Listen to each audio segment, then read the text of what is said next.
Yeah,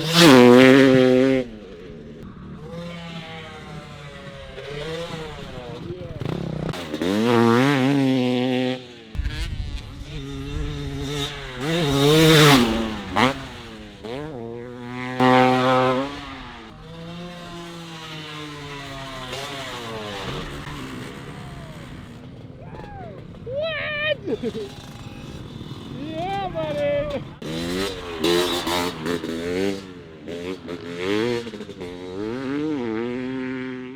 What's up, guys? We just got done riding Ben Prope's custom 500s. These things are absolutely insane, and we're gonna do a little bit of a Q&A so I can maybe answer some of your questions, and hopefully it helps any way it can. So give us your thoughts after you had a chance to ride these back to back. I know that you start out on a 450 and that's what you run, that's your primary platform. Give us just some basic feedback as to how it's different than a 450. You know, with a 450, you can really get on it anywhere at any time and, you know, not have any issue. Where these, for example, the CR, you can lug more around the turns and be more on pipe, where that one, it doesn't like being lugged as much. But when it comes on pipe, it's just insane. So it's just a process of learning how to ride each individual motorcycle, because they're all different, they all have their own characteristics. So it's just fun to learn each bike. But as far as a 450, these ones have more power for sure. And based on that, are you able to actually grab that power and use it on the track?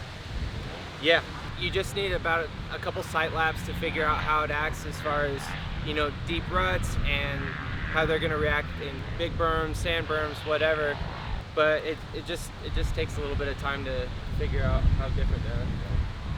And I think we all know the answer to this question, but I'm going to ask it. The fatigue factor. Yeah, I get burned out a lot quicker on, especially that one. That one hits harder than this one, but this one still does close to the same amount of horsepower. This one's just a little more violent. And yesterday, I mean, my hands were closing towards the end of the day, which 450, I don't get near as tired. And that's kind of a given. I mean, these have more horsepower, but you can make them work for you, but really, realistically, by the end of it, you're just gassed. Yeah. A lot more than a 450. So. Yeah. So, still king of the track, likely the 450, you'd say? Yeah, to a certain degree. You know, if you put your time and effort on one of these and, you know, do some practice, they can be competitive, but you have to donate your time into figuring out how to ride these and then building up the strength and endurance to be able to ride them for everything they're worth, which is hard because you rarely get out of third gear, especially on this track here. So it's important to understand the differences, that they're different platforms and they perform differently. 450s may be a little more proper, give you power delivery, linear at any moment. These, lots of power, find where it's at, we're going to exploit it. Yeah, especially jumping back and forth from these ones because they're so different. Like I was saying, this one you can lug more around the turns, and then this one you can't do that as much, but when you're right at that power band, I mean, you're gonna take off and you're going so fast, so quick, that's where it really just wears you out. So let's talk the difference between the two bikes, and I'll just go a real quick history on both to kind of give people a baseline of where they're at. This started its life as a standard KX500. It was built by Service Honda, a guy named Jjwdesigns. I got my hands on it. We tore the motor down. We put a 540 piston, 540 sleeve jug in it. So, and then on top of that, I put a 4mm stroker crank that's balanced from Crankworks. By total volume, this bike is a 578. Has a 44mm Electron carb. We've got a special reed spacer in this. I've got a power dynamo ignition, allows us to advance and retard timing on it. Special build CPI pipe, and then lots of dyno tuning. This has over 100 runs on the dyno to get it tuned, and we just yesterday got it tuned in on site for the track. This ended at 75 rear wheel horsepower, and for reference, on that same dyno, any 450 you put on it that's out of the box factory is between 51 and 53. I have a brand new KTM 450, and it put down 53 horse on that same dyno. So we're 75 on this. We detuned it back to 72, pulled a little bit of timing, add a little more fuel, make it really rideable in the safe zones. We don't blow up the motor. This, stock bore, stock stroke. It's all port work from Lindsay Machine, and granted, the same thing. Port work on this, maximum port work, eliminate the exhaust bridges, eliminate the triple in the bridges, and it's completely opened up on the port work. This, same idea, the porting is opened up by a third bigger. Lindsay has all this. I might be misspeaking on the technical terms of how he calls it, but it's not the same as a standard port job. CPI pipe, again, reed spacer, MSV ignition allows us to adjust the timing on it, and that's about it. There's a few other little bolt-on tricks that added 1 to 2 horsepower. It started out a baseline, a 53 horsepower stock. We ended up at 72 when we were done. 75, 72. This got detuned slightly to the 68 range, make it, again, rideable, don't risk blowing up the motor, add a little more fuel to it, backed off the timing and such. So the power delivery is very different between the two, even though they're both 2-stroke.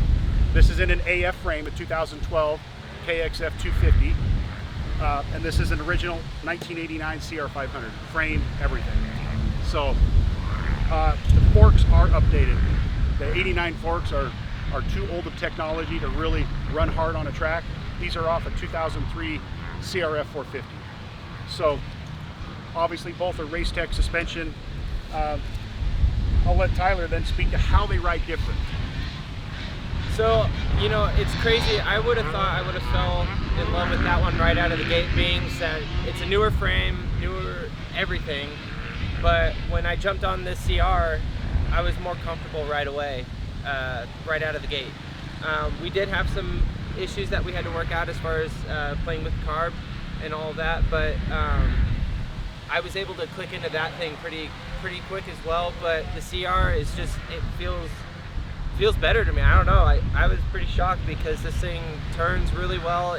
The power delivery is phenomenal. I really think the updated suspension on the front end really takes the cake, because it just handled really good, and I was surprised how it fell into ruts and, you know, just turned itself. Really surprised with how good this thing handled, and man, it was a hell of a ride and it was fun. When we got that thing running, same thing. It acts different, but there was a lot of things that I really enjoyed about it, and it turned really good. I honestly came into this whole project with, I wasn't sure how these things were going to turn. Just so much vibration, so much power. There's a lot to think about. So I really think the CR turns a little bit better, but as far as handling some of the rougher stuff, definitely the newer KX frame. But I mean, they're close. Honestly, you know, people will argue that thing's supposed to be 10 times better, but I think with the updated forks on the CR, it's just it's a close call. I like them both equally, and they were just so much fun to ride. And this is the first time riding these kind of bikes, and obviously never jumped them before, and you know, seeing how they both whip and everything was a real unique experience. And I can't wait till mine are done, so I can keep testing and, you know, build my own, so that way I don't come down here and just beat on his. But really grateful for Ben for letting me come down here and do this, because this is an eye-opener, and I definitely need to do a CR build. So nice. Another thought, do you feel like you could put the same lap times you can on your modern 450? Maybe not sustainably, but you know, hot lapping that, I think it's doable, but where the argument will start is, how long can you do it for? Yeah, you know, you can go put down 2 burners on both bikes, and I couldn't tell you which one will do better. We might have to test that out, but it just all depends. You know, I think the 450 will definitely have an edge, rightfully so. But I mean, if you take your time and learn how to ride these things, anything's possible. I think what's fascinating about that to me is that, aside from updating the forks and using what knowledge we've gained on how to set up these motors and add horsepower and get proper suspension. This is a 32-year-old bike. Yeah. This bike's older than you. Yeah, it's older than me, And the fact that you can go run neck and neck with modern tech, I think is impressive.